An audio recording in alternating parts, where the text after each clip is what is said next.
Este vorba de ghețarii care se topesc și urșii polari nu o să mai aibă unde să trăiască. Uite ce scrie aici. Că multe dintre orașele cunoscute vor ajunge sub apă. Ce orașe scrie acolo?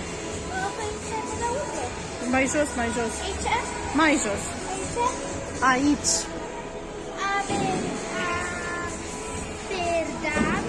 Amsterdam,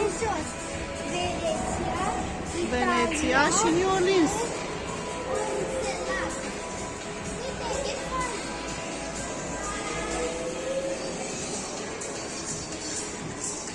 Oxford tomorrow. Hai să vedem ce găsim aici. Haide. Noi am fost acum să mai venim pe aici. Ok.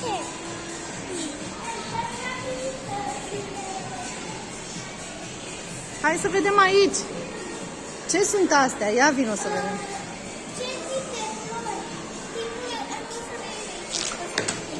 Dacă nu știți unde suntem la Mega Mall. Uite. Crenguță de? Brad. Crenguță de brad. Ce scrie? Vârstă? Vârstă 100 de ani, 200 de ani. Aveți că asta e pusă ieri. Nu, e bine pusă. Aici este de ulm. Aici era de tei, frunza de tei. Asta e originală. Stejar. Asta este frunza și original. Fac și Asta este frunza. frasin.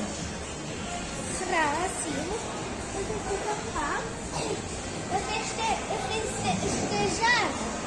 Și aici sunt alte frunze de pus. Aici nu sunt. Trebuie luate de aici de jos și puse acolo.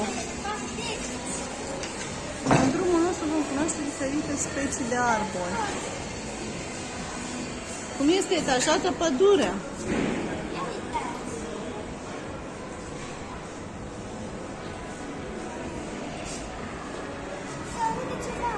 Se aude muzică. Hai, vină încoace să mai vedem. Interesantă. Cea mai interesantă parte. Ce scrie aici? Uite. Cum sunt animalele? Da? Doiul din ape. Uite, crabul sărac mănâncă plastic. Uite, țescoasa mănâncă plastic. Uite, cioara mănâncă plastic. Uite, asta s-a prins în plastic. Ce urât. Da. Aici sunt chestiile mai frumoase. Ia să vedem ce scrie. Tipul de pește este stravit. Pești și vietăți din Marea Neagră. Ia. Asta e lufar. Da. Asta e căruț de mare. Asta este carca. Asta este scrumbie. Scrumbie și? Asta e stravid. Și? Stravid. Stavrid. Stravrid. Aici sunt crecă din puterea Galați. Sturion. Crab.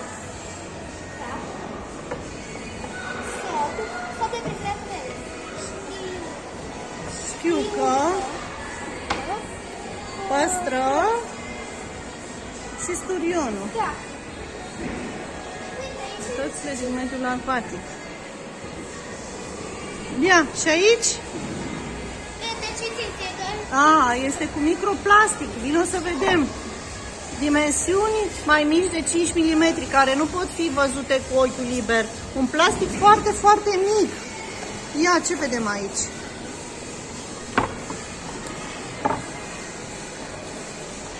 Particule de plastic care au fost în 2022 depistate în plămâni, în sângele uman și în laptele matern.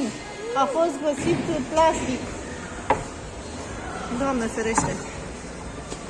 Până la 236.000 de tone de microplastice pătrund în oceanele noastre în fiecare an.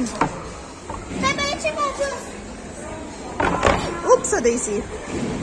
În prezent, pe fundul mărilor și oceanelor se află peste 14 milioane de tone de microplastice descompuse din masele de deșeuri care ajung în oceane în fiecare an. Mai e ceva aici. Și până în 2050, dacă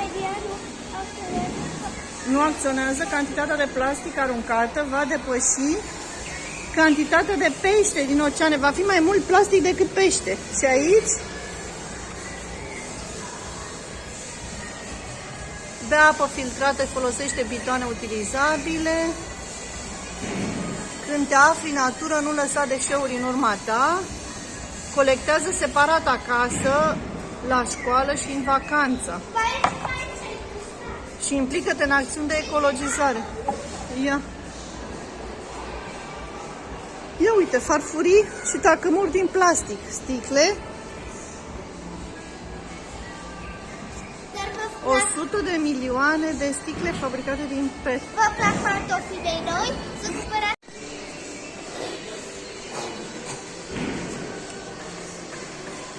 100 de milioane de sticle se produc în lume, fiecare zi se descompun în 450 de ani.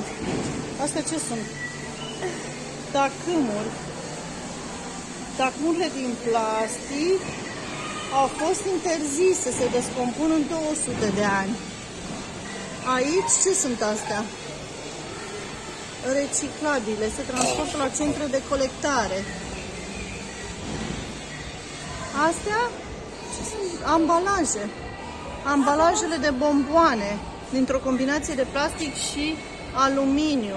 Imposibil de reciclat. Auzi, nu se reciclează. Scutecele nu sunt biodegradabile. Se descompun în 500 de ani. Pampers-ii. Ia uite, scutecele nu se descompun. Compostabile, pot fi utilizate ca îngrășământ pentru sol.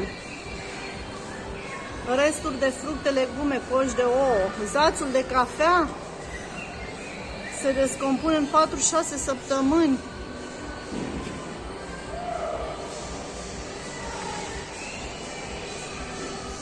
Sticlele de la suc și de la lapte.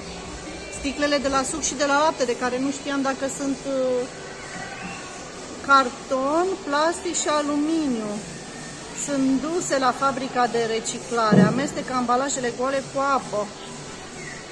Tetra Pak. Se descompun în 5 ani.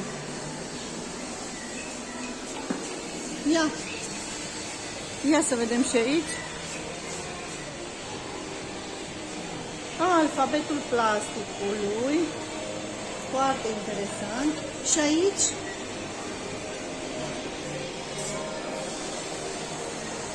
plastifiera.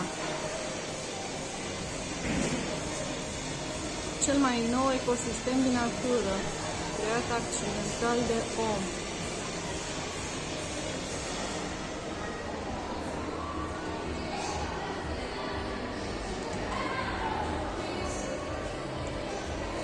O lume fără deșeuri. Folosește baterii reîncărcabile. Ana, ia vino și tu ridici astea să vedem, care se ridică. Folosește baterii reîncărcabile. Bateriile sunt unul dintre cele mai periculoase articole. Cumpără alimente locale.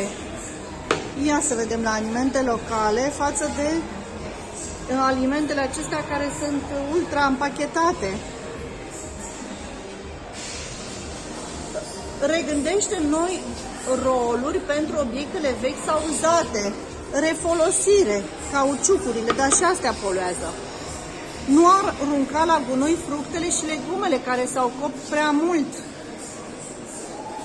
Poate fi folosit la multe deserturi delicioase. Auzi? Ia uite!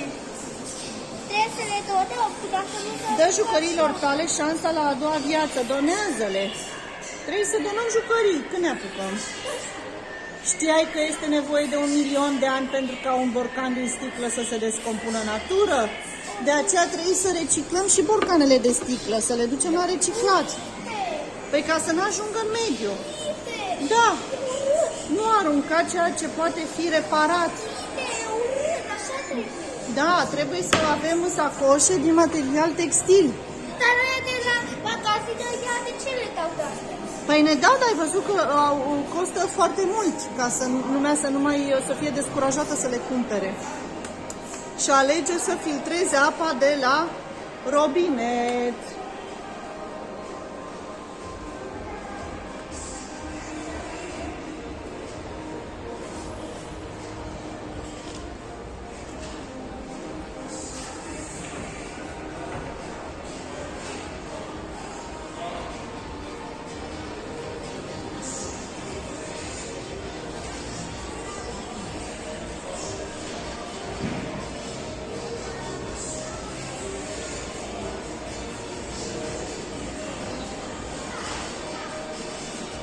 Și aici este vorba despre schimbările climatice, cum s-a încălzit clima de-a lungul timpului și care sunt consecințele. Asta a fost muzeul și este deschis până la 31 martie 2023. Ți-a plăcut la muzeu? Uite, Muzeul Eco? Da.